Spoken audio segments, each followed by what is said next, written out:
അപ്പോൾ അടുത്തത് continuous series. Continuous series എന്ന് പറഞ്ഞാൽ ക്ലാസ്സുകൾ ഉൾപ്പെട്ട ശ്രേണികൾക്കാണ് കണ്ടിന്യൂസ് സീരീസ് എന്ന് പറയുന്നത്.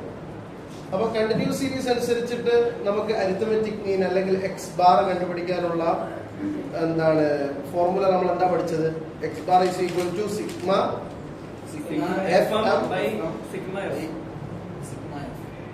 X bar is equal to sigma F M by sigma F. അപ്പൊ നമുക്ക് ആദ്യം കണ്ടുപിടിക്കേണ്ടത് എന്താണ്? മിഡ് പോയിന്റ് ആണ്. ഇതിൽ ആദ്യം നമുക്ക് എം ആണ് കണ്ടുപിടിക്കേണ്ടത്. ആദ്യം നമുക്ക് എന്ത് കണ്ടുപിടിക്കണം? എം കണ്ടുപിടിക്കണം. ഈ അതാണ് ഇവിടെ നമ്മൾ ഒന്നാമത്തത് മിഡ് പോയിന്റ് ഇവിടെ എഴുതിയിരിക്കുന്നത്. മിഡ് പോയിന്റ് ആണ് എം. മനസ്സിലായോ? അപ്പൊ എം കണ്ടുപിടിക്കാൻ എന്താ ചെയ്യേണ്ടത്? നമ്മൾ പഠിച്ചായിരുന്നു upper class plus lower class divided by 2 അല്ലെ? ഇതിന് ഓരോന്നിന്റെ പകുതി. അതിനാണ് മിഡ് പോയിന്റ്, മാധ്യവില എന്ന് പറയുന്നത്.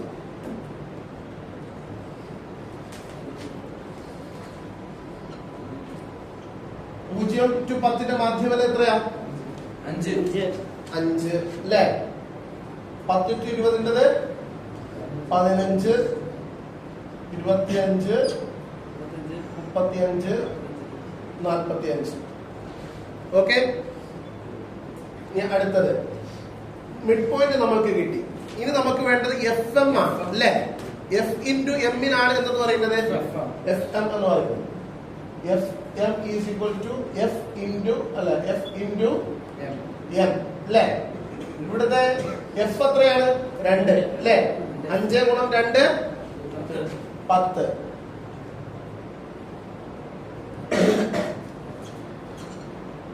അടുത്തത് 15 ഗുണം 3 45. പിന്നെ 8 ഗുണം 25 200. പിന്നെ 35 ഗുണം 2 70. 45 ഗുണം 5 225. മനസ്സിലായല്ലോ? അപ്പൊ നമ്മള് മൂന്നാമത്തെ എന്താണ്? മിഡ് പോയിന്റ് കണ്ടുപിടിച്ചു, എഫ് എം കണ്ടുപിടിച്ചു. ഇനി അടുത്ത ജോലി എന്താണ്? സിഗ്മ എഫ് എം കണ്ടുപിടിക്കണം അല്ലെ? Total of F M. F എമ്മിന്റെ ടോട്ടൽ എത്രയാണെന്ന് കണ്ടുപിടിക്കണം. 10 പ്ലസ് 45 പ്ലസ് 200 പ്ലസ് 70 പ്ലസ് 225 എത്ര വരും? Sigma F M 550.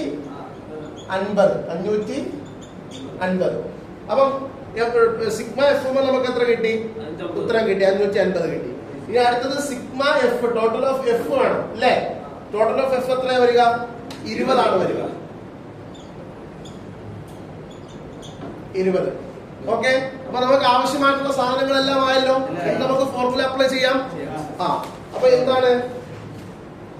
X bar is equal to sigma F M. Sigma F M ഇവിടെ എത്ര നമുക്ക് കിട്ടിയത്? 550 ഡിവൈഡഡ് ബൈ സിഗ്മ എഫ് എത്രയാണ്? 20. 550നെ നമ്മൾ 20 കൊണ്ട് ഹരിച്ചു കഴിഞ്ഞാൽ കിട്ടുന്ന ഉത്തരമാണെന്ത്? ഇവിടുത്തെ ഉത്തരം അതെത്ര? 27.5. മനസ്സിലായോ? അപ്പൊ ഡയറക്ട് മെത്തേഡിൽ കൂടി ഒരു കണ്ടിന്യൂസ് സീരീസിന്റെ എന്താണ് അരിത്തമെറ്റിക് മീൻ അല്ലെങ്കിൽ എക്സ് ബാർ കണ്ടുപിടിക്കേണ്ടത് എങ്ങനെയാണെന്ന് മനസ്സിലായോ? മനസ്സിലായോ? ഇനി നമുക്ക് അസ്യൂംഡ് മീൻ മെത്തേഡ് ആണ് കണ്ടുപിടിക്കേണ്ടത്. നമ്മൾ ആദ്യം പഠിച്ച ഇൻഡിവിജ്വൽ സീരീസിലും അതുപോലെ തന്നെ ഡിസ്ക്രീറ്റ് സീരീസിലും നമ്മൾ സംഖ്യ ഊഹിക്കാൻ പറഞ്ഞിരുന്നത് ആ എക്സിന്റെ കോളത്തിൽ നിന്നായിരുന്നു അല്ലെ? ഇവിടുത്തെ എക്സിന്റെ കോളം എന്ന് പറഞ്ഞാൽ നമുക്ക് എന്താണ്, എന്തിനെ പറ്റിയിട്ടാണോ പറയുന്നത്? അപ്പൊ ഇവിടെ ക്ലാസ് ആണ് വന്നിരിക്കുന്നത്. അപ്പൊ ക്ലാസ് നമുക്ക് 0 മുതൽ 10, 10 to 20 ഇതിന്റെ ഇടയ്ക്ക് ഒരു സംഭവം ഊഹിക്കാൻ പറ്റത്തില്ലല്ലോ. അപ്പൊ പിന്നെ ഇതിൽ നിന്നുമുള്ള ഇതിനെ സൂചിപ്പിക്കുന്ന ഇതിന്റെ ഒരു മാധ്യവിലയായിട്ടുള്ള സംഖ്യയാണ് നമ്മൾ മിഡ് പോയിന്റ് കണ്ടുപിടിച്ചത്. അപ്പോൾ ഇവിടെ നമ്മൾ ഊഹിക്കേണ്ടത് എമ്മിനെയാണ്. ഇവിടെ നമ്മൾ എന്തിൽ നിന്നാണ് ഊഹിക്കേണ്ടത്? എമ്മിൽ നിന്നാണ്. നമ്മൾ ഇവിടെ എന്തിനു ഊഹിക്കുന്നു? 5 ഊഹിക്കുന്നു. ഈ മിഡ് പോയിന്റിലെ ഏറ്റവും ആദ്യത്തേതായിട്ടുള്ള 5 ഊഹിക്കുന്നു. അപ്പോൾ ഇവിടുത്തെ അസ്യൂംഡ് ആയിട്ടുള്ള സാധനം നമ്മൾ ഇതിന്റെ ഇക്വേഷൻ എഴുതിയില്ലല്ലോ. എന്തായിരുന്നു equation? A plus sigma F M by sigma F D അല്ലേ? F D by sigma F. A plus sigma F D by sigma F. മനസ്സിലായോ? Sigma F D plus by sigma F. എന്തിന്റെ? Assumed mean മെത്തേഡിന്റെ equation ആണ്. F M വരുന്നത് മുകളിലാണ്, F M വരുന്നത് മുകളിൽ direct മെത്തേഡിലാണ്. അസ്യൂംഡ് മീൻ മെത്തേഡിലോ എഫ് ഡി ആണ് വരിക. എന്താ വരിക? എഫ് ഡി ആണ് വരിക. അപ്പൊ നമുക്ക് അസ്യൂംഡ് മീൻ മെത്തേഡ് ആദ്യത്തെ സ്റ്റെപ്പ് നമ്മൾ എ ഊഹിച്ചു അല്ലെ. എ എത്രയാണ് നമ്മളിവിടെ പറഞ്ഞത്? 5. ഓക്കെ, ഇനി നമുക്ക് അടുത്ത ജോലി എന്താണ്? ഡി കണ്ടുപിടിക്കാനാണ് അല്ലെ. നമ്മളിവിടെ മറ്റേടത്ത് D is equal to X minus A എന്നാണ് പഠിച്ചത്. പക്ഷെ ഇവിടെയോ എം മൈനസ് എ. മിഡ് പോയിന്റിൽ നിന്നുമാണ് എന്ത് ചെയ്യുന്നത്? എ കുറയ്ക്കുന്നത്. മനസ്സിലായോ? നമുക്കിവിടെ ഈ 5, 15, 25, 35, 45 എന്ത് വേണമെങ്കിലും ഊഹിക്കാം. മനസ്സിലായോ? അപ്പൊ നമ്മളിവിടെ എന്തിനെ ഊഹിക്കുന്നു? 5നെ ഊഹിക്കുന്നു.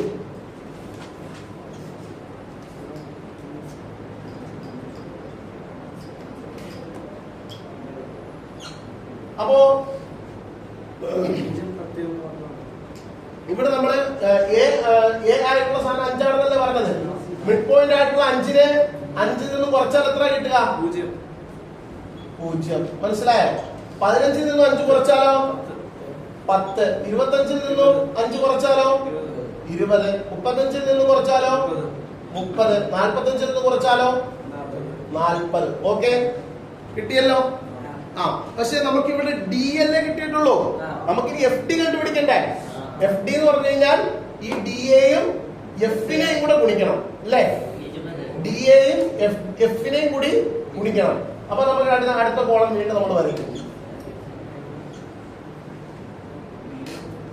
F D is equal to F into D. Okay, അപ്പം ഇവിടുത്തെ ഡി എത്രയാ? 0. 0 നമ്മൾ 2 ഗുണിച്ചു കഴിഞ്ഞാൽ എന്താ കിട്ടുക? 0 തന്നെയാണ് കിട്ടുക. 10നെ 3 ഗുണിച്ചാലോ 30. 20നെ 8 ഗുണിച്ചാലോ 20നെ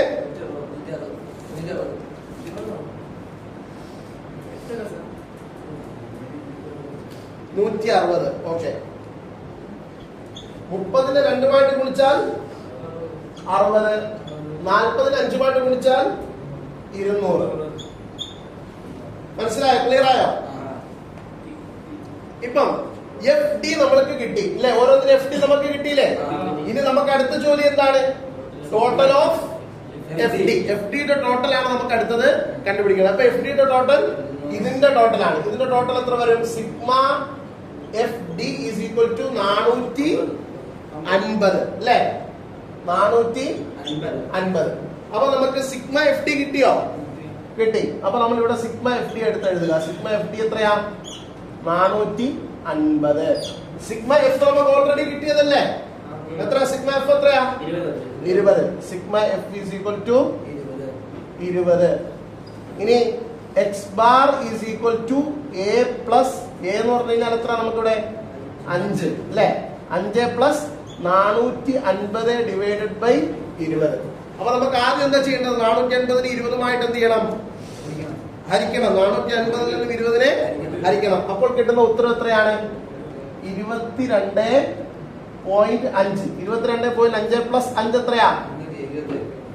അപ്പൊ X bar is equal to 27.5. ഇവിടെ 27.5 നമുക്ക് കിട്ടിയത്. ക്ലിയർ ആയോ?